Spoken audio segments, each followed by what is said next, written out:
Me pediram dessa vez para comentar um pouco melhor sobre esse tecido, sobre essas estruturas, e por isso, inclusive, que o módulo 2 do curso Fórmula Home Care, ele vem sendo reformulado, né? Porque realmente essa estrutura, que é a nossa bancada de trabalho, né? Ela merece uma atenção especial, né? Sem o entendimento aí dessa estrutura, nós não saímos do lugar, nem com os nossos tratamentos e também não evoluímos enquanto cosmetologia. A fisiologia e a cosmetologia e a própria personalização, elas andam de mãos dadas, né? E todos esses estudos aí que envolvem esse tecido, eles devem ser contínuos e constantes e aprofundados, porque toda vez que a gente para ler sobre algum assunto determinado, nós vamos aprender alguma coisa nova, tá? Então, a nossa epiderme, gente, ela é uma camada estratificada, um tecido estratificado, que se divide em camadas de estratos, né? E nós conseguimos aqui partir do pressuposto que toda essa diferenciação celular, ela acontece com aquele objetivo que nós citamos ali anteriormente, né? Que é a maturação do nosso queratinócito lá para a última camada do tecido, que é o nosso extrato córneo, tá? Para fazer o quê? Formar aquela barreira quase impermeável e seletiva de proteção, tá? Todo esse processo aí, gente, que diferencia a célula germinativa até chegar à última camada, ela tem como uma finalidade proteger os tecidos subjacentes, né? Então, a proteína, a queratina, ela é fibrosada, ora ela vai ser mole, ora ela vai ser dura, né? Dependendo aí da região em que ela vai estar presente. E ela tem como objetivo estratificar, se diferenciar e maturar para chegar lá na nossa superfície da pele, com essa característica de desprendimento, que não abale, que não prejudique, né, o que está embaixo, esses tecidos aí subjacentes, tá? Formando, impermeabilizando, né, essa superfície aí, evitando também a perda de água transepidérmica, tá? E aqui nós vamos passar por cada uma dessas camadas para ver como que essas camadas se comportam, quais são as funções, quais são as células que estão envolvidas, a especialização de cada uma, né? Para montarmos todo esse quebra-cabeça aí, tá? Então aí, características de desprendimento. Essa é a estrutura aí da nossa epiderme, né? Esse tecido estratificado. E a epiderme ela é composta pelos queratinócitos, né? Cujo esse processo de maturação desde a camada germinativa, as várias camadas da epiderme, ele é extremamente complexo e multifatorial, tá? Podendo ser influenciado aí por muitos fatores, né? Genéticos, sistêmicos, ambientais, né? E como que esse tecido, ele se divide? Né? Pensando aí em características histológicas, tá? A epiderme, gente, ela é formada por um tecido epitélio, né? Estratificado, né? Os estratos em camadas ali, ou seja, ela apresenta diversas camadinhas em formas de extrato. Ela é um tecido pavimentoso, né? Ou escamoso, podemos dizer assim, porque lá na superfície, quando nós temos as células escamosas, que não são mais corneócitos, deixa eu ver se eu coloquei para vocês aqui, ó. Tecido pavimentoso e escamoso, exatamente. Então, lá na nossa superfície, ó, quando nós temos ali as células escamosas, né, que não tem, elas não são mais corneócitos, elas representam ali mais ou menos as últimas 4, 5 camadas do nosso extrato córneo. Essas camadas, elas estão sobrepostas entre si, né, formando ali esses pequenos folhetos, tá? Que elas não possuem mais núcleo, tá? Elas são anucleadas e elas têm como o único objetivo, digamos assim, tá? Se desprenderem do tecido, tá? E elas se desprendem porque elas não fazem mais o papel de barreira cutânea. E elas se desprendem aí, né? Porque elas também não têm mais conexões segurando elas. E esse desprendimento, gente, ele se faz necessário, né? Essa renovação desse tecido se faz necessário para a manutenção de toda a epiderme ali, né? Então a nossa pele ela precisa sofrer esse processo de diferenciação e de renovação, tá? Ora, vocês vão ver aqui que na camada do extrato córneo nós temos estruturas como os corneodesmossomos, tá? Os corneodesmossomos, gente, são complexos aí de proteínas, né? Nos envelopes dos corneócitos, tá? Que seguram, vão fazer aqui, ó, vão segurar essas células entre si, tá? Onde elas estão aí mais próximas da nossa camada granulosa, tá? E ora vamos ter fileiras mais superfície, tornando essas células escamosas e não mais corneócitos, tá? Os corneócitos, eles estão presos aí em estruturas como os córneos desmossomos, mais próximos da nossa camadinha granulosa, e as células escamosas, elas já sofreram esse processo de diferenciação e estão mais próximos da superfície, prontas aí para se desprender, tá? Existem também outros elementos de adesão ou ancoragem intercelulares. Então, como nós vimos aqui, são os córneos desmossomos, né? E existem outros também, né? As junções aí de ancoragem celular, elas são associadas ao citoesqueleto de adesão, célula-célula ou célula matriz extracelular, tá? Nas células epiteliais, gente, 3 tipos de junções de célula aí, elas são identificadas, né? Junções compactas, junções aderentes e os desmossomos, tá?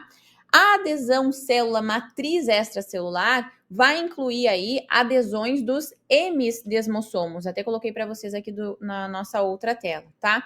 Que funcionalmente, eles, forma de função, assim, eles vão se assemelhar aos desmossomos, tá? Constituídos aí por placas de adesão mesmo, tá? À medida que o queratinócito aí, ele vai... Queratina é ótima, né? À medida que o queratinócito aí, ele se desenvolve, outros tipos de citoqueratinas, elas passam a ser formadas, né? Por exemplo, aí na camada granulosa, as citoqueratinas 1, 10, 6 e 16. Na camada espinhosa, as citoqueratinas 5, 14, 6B, né? Citoqueratinas aí, gente, são proteínas sintetizadas pelos queratinócitos, tá? Que vão ir se acumulando gradualmente no interior das células até a camada córnea, tá? Que vão deixar aí a fibra, né? No caso, essa queratina mais grossa, mais firme. Por que ela tá fazendo isso, né? Porque a fibra nem sempre ela é mole, né? Como mais perto aí do tecido, ela vai ficando mais maleável, tá? Mas a intenção é justamente dar sustentação para todo esse tecido, tá? Então, no caso da camada espinhosa, que nós vamos ver ela mais para frente, ela possui uma citoqueratina mais firme, né? Com a intenção de apoiar, de segurar esse tecido, tá?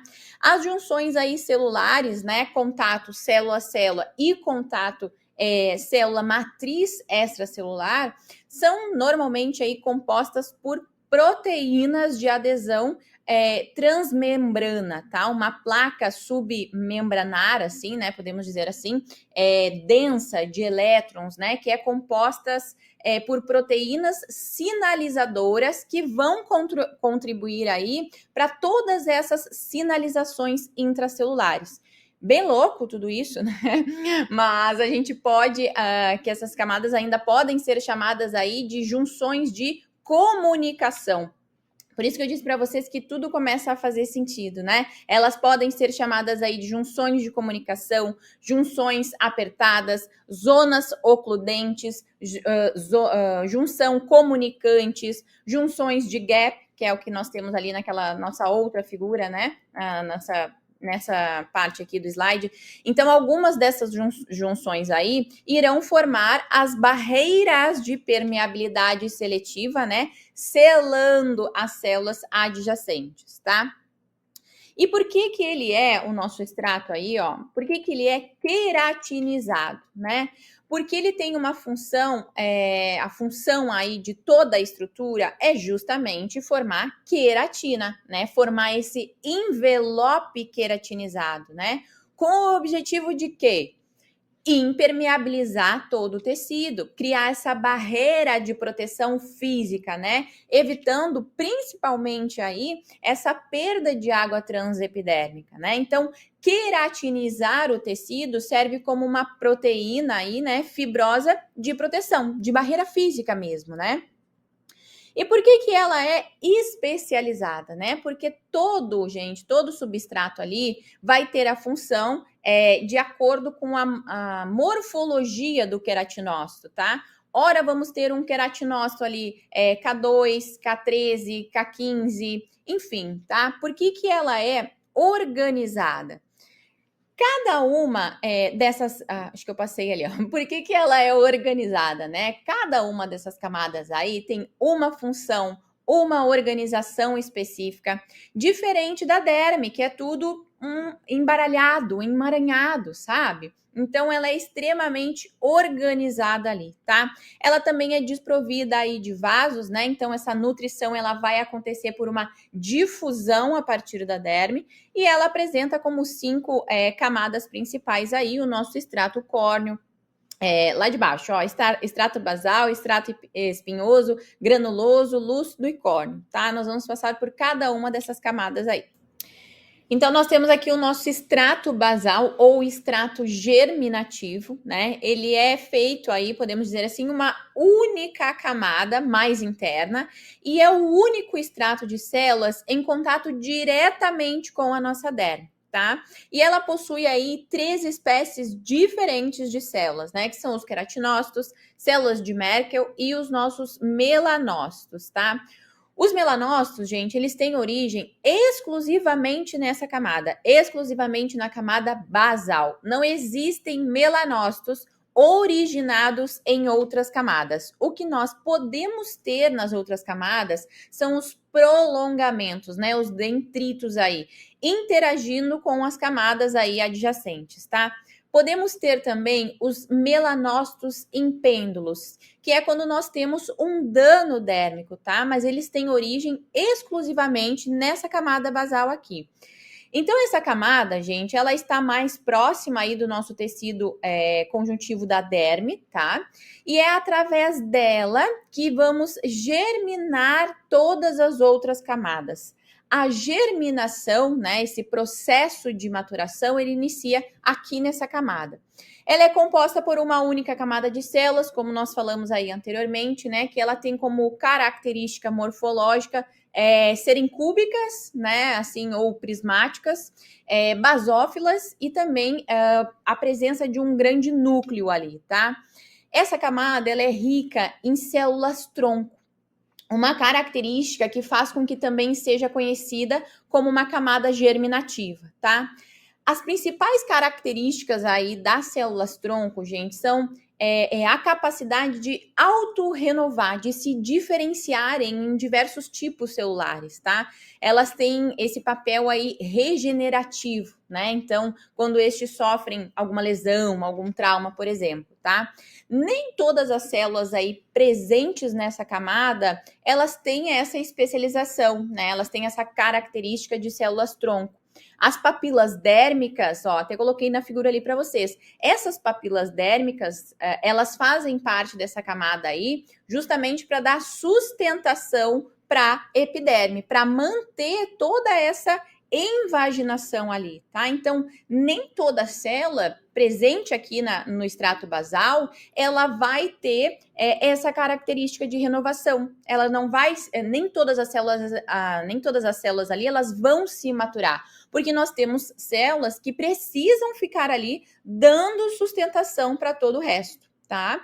Temos ainda nessa camada, gente, os hemidesmossomos, tá? Estruturas de adesão que vão unir e juntar a membrana das células, como nós falamos ali anteriormente, tá? Elas vão são os hemidesmossomas que vão fixar a lâmina basal, né, para dar essa sustentação e fazer essa difusão acontecer e nutrir o restante do tecido, tá? tá? Mais pra frente tudo isso vai ficar, vai fazer sentido para vocês, mas gravem isso, tá? Os hemidesmossomos ali é que vão fixar essa lâmina basal, né? E fazer essa difusão ali de nutrientes acontecendo no tecido, tá? A epiderme hoje, gente, nós sabemos que ela tem que ela não tem uma característica de de vascularização, tá? Ou seja, ela não recebe ligação com o nosso sistema circulatório, ela não tem ligação com o nosso sistema sanguíneo, né? Que são responsáveis aí pela distribuição de nutrientes para todas as células do nosso corpo.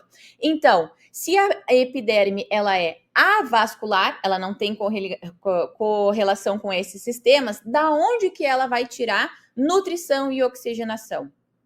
Dessa junção dermoepidérmica, dessa ligação com os hemidesmossomos, tá? Ela possui aí filamentos intermediários de queratina, né, citoplasma, onde toda essa queratina, ela é sintetizada e secretada dentro do citoplasma, inclusive nos corneócitos, tá?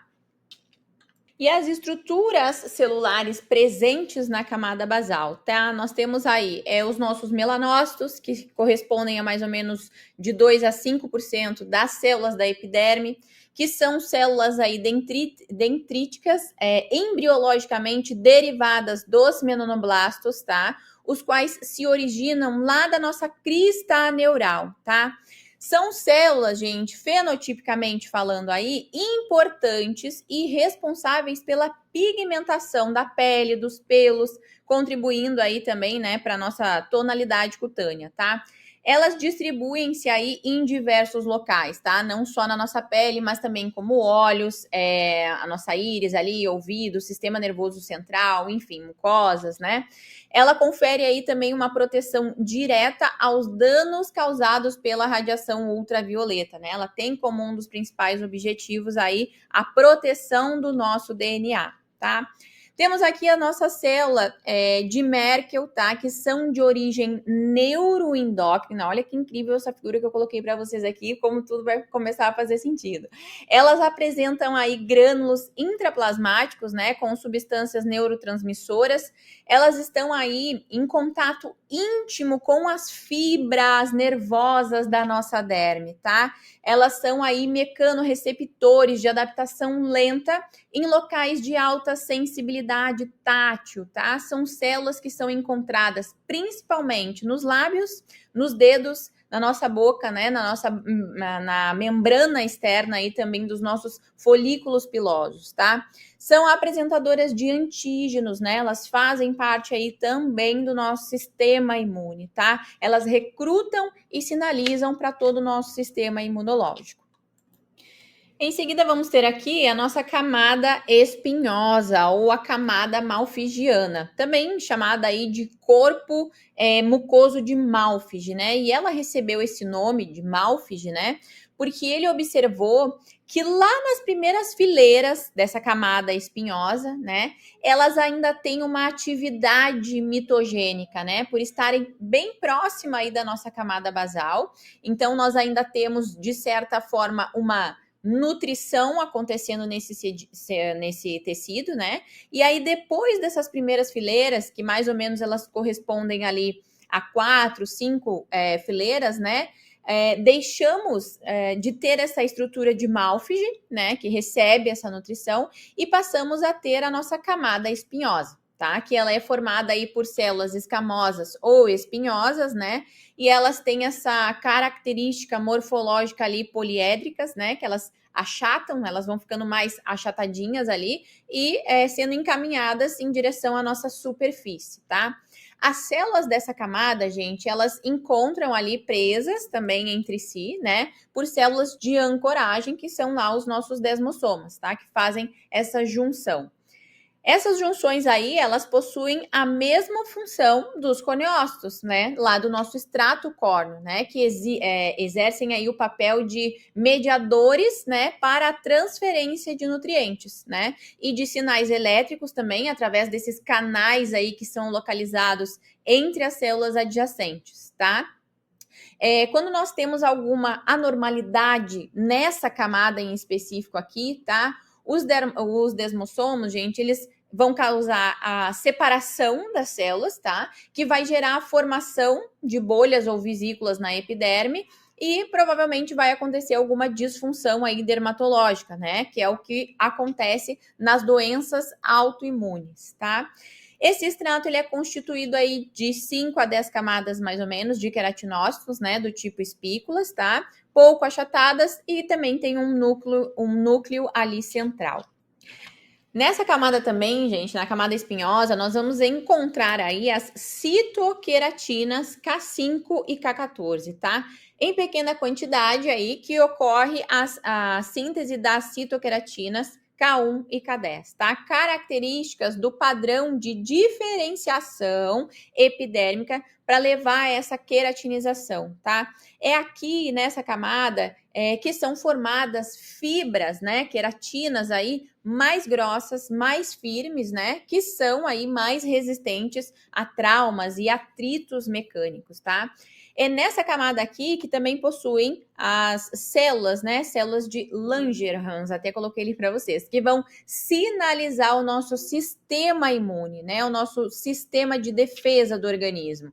Então, se nós analisarmos aqui a complexidade desse tecido, né? Quanto mais próximo à superfície, maior são as linhas de defesa da nossa pele, né? Justamente para que ela consiga cumprir com esse papel aí de escudo, de proteção contra o meio interno, né, e o meio externo aí, e responder adequadamente aos diversos agressores, né, aos quais aí estamos expostos, tá? E comentando um pouco para você sobre as estruturas celulares da camada espinhosa, nós temos aqui as células de Langerhans, que são células aí dendríticas, né, desprovidas de tirosina, portanto elas são dopa negativas, ou seja, que não aumentam de tamanho por algum tipo de estimulação. Elas são consideradas aí células essenciais para a nossa função imunológica, tá? Atuando aí no processo primário de apresentação de antígenos, né, exógenos, que podem atingir a pele. Elas constituem em torno aí de 2 a 8%, né, da população celular total da nossa epiderme. Hoje elas possuem receptores para alguns fatores de crescimento aí que expressam antígenos, né, de histocompatibilidade classe 2, que é uma classe de moléculas encontradas apenas em células apresentadoras de antígenos, tá? É uma estrutura imunológica, como nós falamos antes, né, que ela é capaz de reconhecer antígenos, processá-los e apresentá-los aos linfócitos T, iniciando aí toda a ativação da nossa linha de defesa.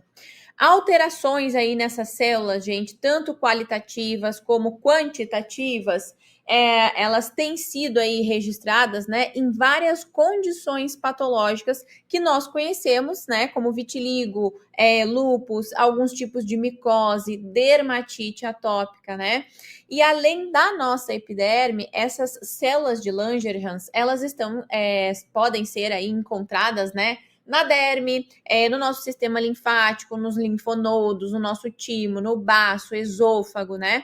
Também foram encontrados aí na membrana externa dos nossos folículos pilosos, né? Nos ductos secretores aí das glândulas sebáceas e também já foram encontradas nas amígdalas, tá? Agora, comentando para vocês aí sobre a camada granulosa, que é esse extrato, e ele carrega esse nome porque ele é composto por 3 camadas de queratinócitos, né? Que possuem aí esse aspecto bem granuloso mesmo, bem na imagem como eu coloquei ali para vocês, né? Devido à presença de grânulos de queratohialina.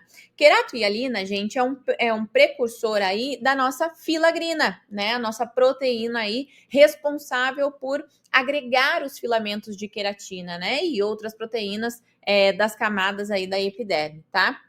E juntas elas vão fazer parte aí dessa formação da matriz lipídica no nosso extrato córneo.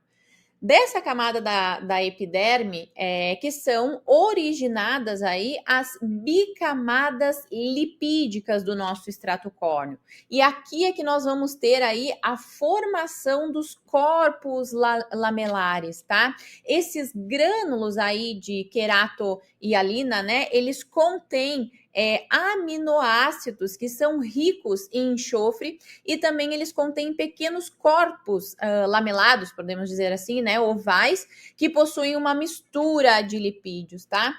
Esses corpos lamelados, eles são denominados aí corpúsculos de Oldland, né? Ou queratinossomas, né? Não sei qual que é mais fácil de pronunciar. Queratinossomas, tá? Então, vem aqui comigo. Os queratinossomas aí são essas estruturas presentes nos queratinócitos da camada granulosa, que eles fazem o quê? Sintetizam a parte lipídica, tá? Que ela vai ser excretada, né? Jogada para fora aí das células, ela vai ser jogada para esse espaço extracelular, tá? E eles têm como função aí irrigar esse tecido, preencher, né, com esse material lipídico aí, esses espaços entre os corneócitos, tá? Então, o que preenche os corneócitos logo após essa camada aí é uma matriz rica em lipídios, né? E esses lipídios, gente, eles não são gorduras específicas, né? Eles têm características aí também aminoácidos, sólidos, elementos, né? Então, não é e aqui há uma confusão, né? Não é a célula do corneócito que tem material lipídico, tá? Mas é o componente que é formado pelos grânulos de queratohialina, tá? A característica da própria membrana da célula é que faz essa formação, tá? Olha, eu coloquei bem na imagem ali para que vocês pudessem ver. E junto com esse material aí, que é rico em lipídios, é que a gente vai ter a formação, né? A característica aí de corpos lamelares, né? Esses grânulos aí, eles são constituídos de lipídios, né? Ceramidas, colesterol, gorduras ácidas, enzimas, né? Como proteases, lipases, enfim, tá? Essas substâncias, elas são liberadas dos corpos lamelares, né? Por exocitose, no espaço extracelular, tá? Entre o extrato granuloso e o extrato córneo, tá? Cobrindo toda essa membrana celular aí das células córneas e formando essas lâminas, pequenas lâminas aí lipídicas, tá? E esses grânulos, gente, eles são bem menores, né? Bem menores mesmo que as mitocôndrias, e elas ocorrem aí próximo ao aparelho de Golgi, né? Lá no nosso retículo endoplasmático liso. Esses corpos lamelares, né, que estamos vendo aí, eles são responsáveis pelo quê? Nós já acabamos de falar, né? Retenção de água e nutrição proveniente da derme, tá? Voltando então lá para nossa camada granulosa, os queratinócitos que fazem parte desse extrato, eles estão unidos entre si por meio de junções proteicas intercelulares de oclusão, né? Junções ali celulares. Essas junções, gente, elas são responsáveis aí pelo contato direto entre as células adjacentes, tá? Formando o que nós chamamos aí de manutenção da função de barreira da pele. Nesse processo aí, dessa formação de barreira, né, outros componentes, eles são necessários para que essa formação aconteça, como é o caso da involucrina, queratohialina, lorocrina, que junto com o material lipídico, elas vão fazer parte dessa formação aí do extrato córneo. E aí nós temos a nossa camada lúcida aqui, né, que não deve ser novidade para ninguém essa camada, ela é uma camada um pouco mais, perante as outras, né, ela é um pouco mais simples aí, tá? Mas ela não é toda a região do nosso corpo que possui essa camada, tá? Ela está presente aí em regiões que tem pouco ou praticamente nada de pelos, né? Regiões aí como palma das mãos, planta dos pés, né? E apresenta na sua composição aí a eleidina, né? Uma substância oleosa que junto aí com a queratina vai impedir a entrada de água, tá? A entrada e saída aí de água. E aí chegamos no nosso extrato córneo, né? Que ele merece uma aula só para ele.